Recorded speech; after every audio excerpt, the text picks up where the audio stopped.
అంతా నీ పోలికేరా. నిద్రపోతున్నప్పుడు కూడా లైట్లు అలా వెలుగుతూ ఉండాల్సిందే.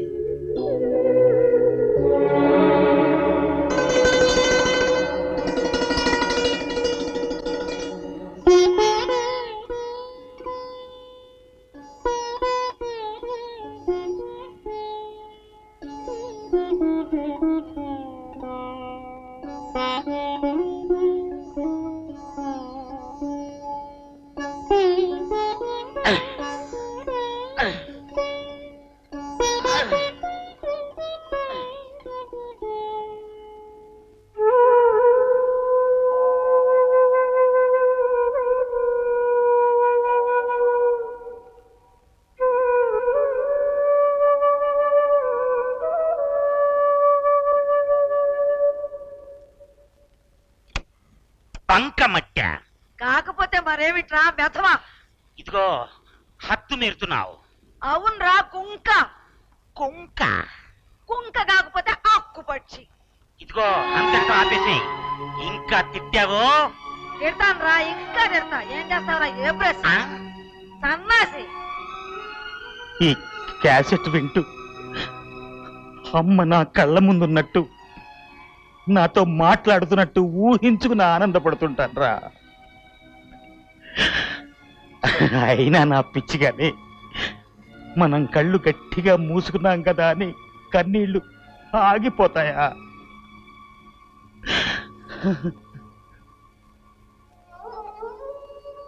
ఫోన్ చేసేప్పుడు కూడా అది ఎందుకురా? ఆపే. ఏంటోరా బుజ్జి, అబ్బాయి ఎంతసేపు నీ ఆరోగ్యం జాగ్రత్త, నువ్వు మందులు మింగు అంటాడే కానీ పిల్ల గురించి అస్సలు పట్టించుకోడే. వాడు కూతురు మంచి చెడు చూసుకోవాలే గాని నా రోగం రోస్టు ఇట్టే తగ్గిపోవు. నేనుంటేనే ఇట్లా ఉంది, రేపు నేను లేకపోతే?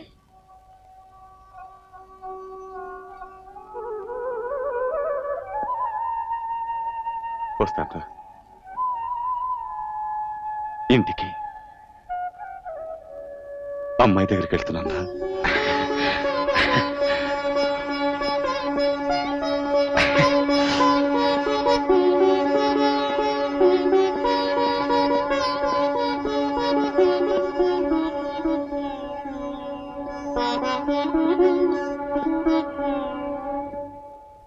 వసు,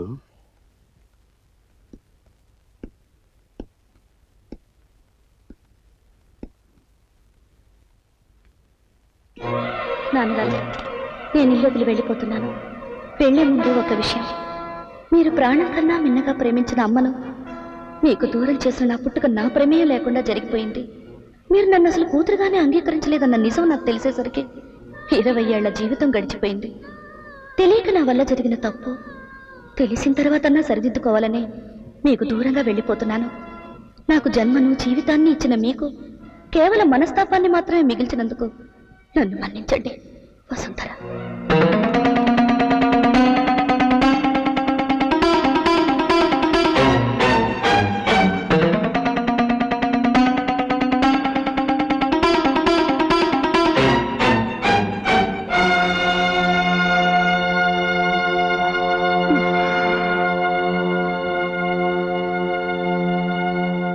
తప్పారా?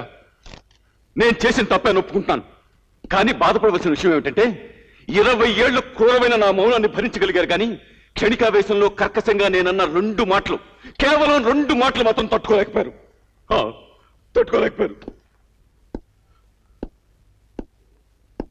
గుండె పగిలిన అమ్మ ఈ లోకాన్ని వదిలి వెళ్ళిపోతే మనసు విరిగిన వసుంధర ఈ ఇల్లు వదిలి వెళ్ళిపోయిందిరా.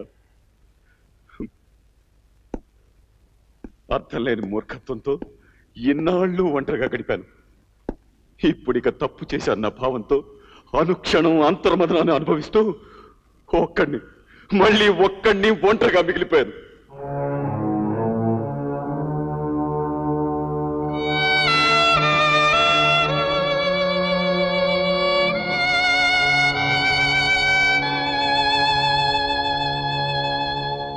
ఆయన మీద నాకు కోపం లేదు. ఆ ఇల్లు వదిలి వచ్చేసినందుకు బాధ లేదు. ప్రస్తుతం నా ఆలోచన అంతా ఒకటే. స్వతంత్రంగా నా కాళ్లపై నేను నిలబడాలి. నానమ్మ ఎంతో ఆశపడ్డట్టు లాయర్గా ప్రాక్టీస్ చేయాలి. ఈ ప్రయత్నంలో నాకు నీ సహాయం కావాలి సాగర్. లేదు వసుంధర, ఇందులో నేను చేయగలిగింది ఏమీ లేదు. యుద్ధంలో సహాయకులుండరు వసుంధర, సైనికులు మాత్రమే ఉంటారు. ఇది నీ యుద్ధం, నీకు నువ్వే చేయాల్సిన యుద్ధం. దీన్ని గెలిచేందుకు కావలసింది గుప్పెడంత గుండె, పిడికిలంత పట్టుదల. ఆ రెండూ నీకున్నాయి. నువ్వు గెలుస్తావన్న నమ్మకం నాకుంది. ఢీకొనే ధైర్యానికి కొండైనా జంకుతుంది, సవాల్ చేసే స్థైర్యానికి సమాజమే సలాం చేస్తుంది. ఈ ప్రపంచం యుద్ధరంగం వసుంధర, ఎదిరించి నిలవాలి, పోరాడి గెలవాలి. హలో వసుంధర, నమస్తే. Come come, I will introduce you to our colleagues. I wish you all success. రామ్మా.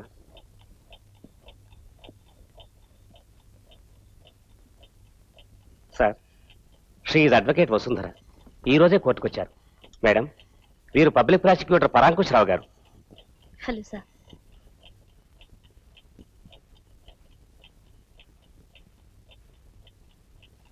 ఏమిటి ఒక్కడనే కూర్చుని చెస్ ఆడుకుంటున్నానేమిటా అనా?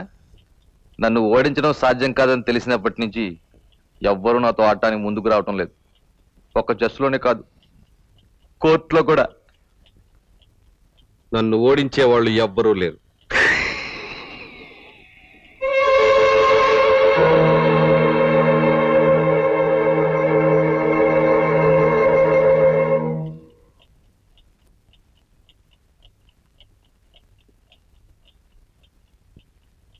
ఒక నిమిషం సార్.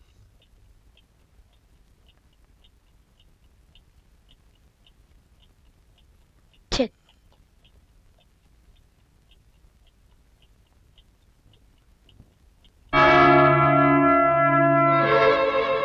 Good day sir.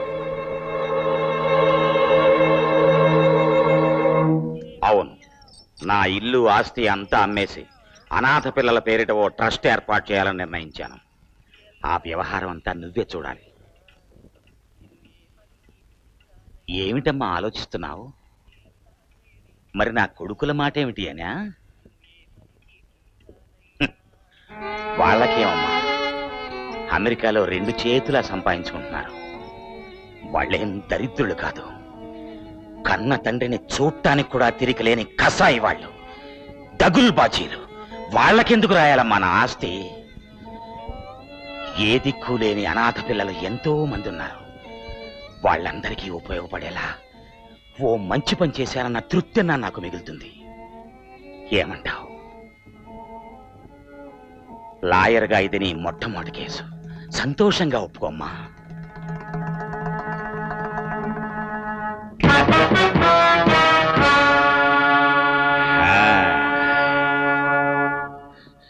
నగరంలో పెద్ద మనిషిగా తప్పించుకు తిరుగుతున్న సుబ్బారాపై ఈ ఫైల్ తయారు చేశాను సార్.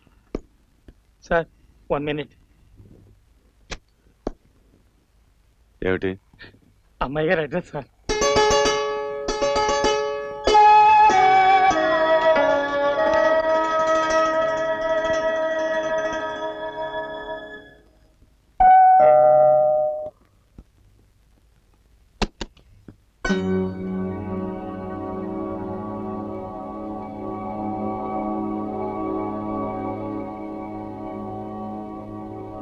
లోపలికి రండి నాన్నగారు.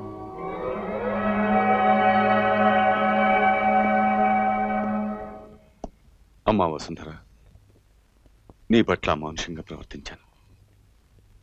నా తప్పు నేను తెలుసుకున్నానమ్మా. దయచేసి నన్ను క్షమించు. మన ఇంటికి వెళ్దాం పదమ్మా. ఎందుకు నాన్నగారు? ఎందుకేమిటమ్మా? అదే, నేనిప్పుడు ఇంటికి రావడం ఎందుకు అని అడుగుతున్నాను.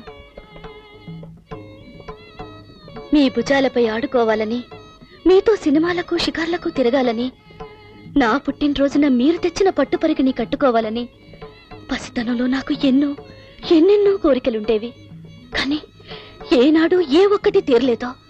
తీరని ఆ కోరికలన్నీ ఇప్పుడు తీర్చుకోవడానికి ఇంటికి రమ్మంటారా నాన్నగారు? ఏనాడు నన్ను అక్కున చేర్చుకోలేదు, ఆప్యాయంగా మాట్లాడలేదు, నా ఆలనా పాలనా చూడలేదు, నా ఆనందంలో పాలు పంచుకోలేదు. మరిప్పుడు ఏ మొహం పెట్టుకున్నా ముందుకు రాగలిగారు నాన్నగారు? ఇంకేం మాట్లాడతాం, వెళ్ళిపండి. కూతురికి కన్న ప్రేమకు బదులు కసాయితనాన్ని కానుకగా ఇచ్చిన క్రూరులు మీరు. కాలేజ్ అంతటికి ఫస్ట్ వచ్చి కన్న బిడ్డ గోల్డ్ మెడల్ తీసుకోవడాన్ని కూడా కళ్ళ చూడలేకపోయిన కిరాతకులు మీరు. ఛీ, మీ మొహం చూడ్డానికి అసహ్యంగా ఉంది. వెళ్ళిపండి. Get out. I say get out. దిగండి.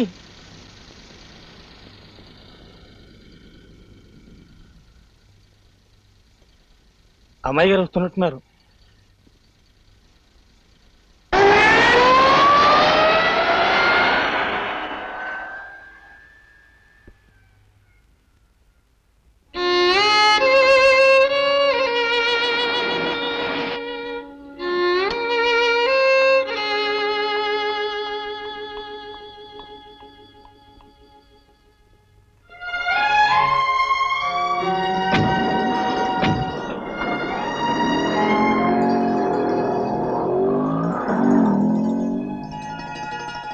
ఏమిటి sir?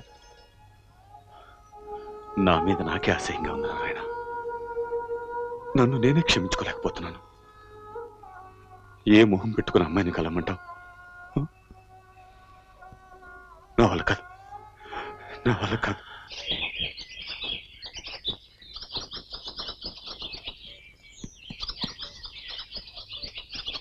Oh my god. Vasu Vasu, sorry Vasu, really sorry. ఈ రోజు ప్రెస్ లో హెవీ వర్క్ వసు. ఇప్పటి గాని తెవలేదు.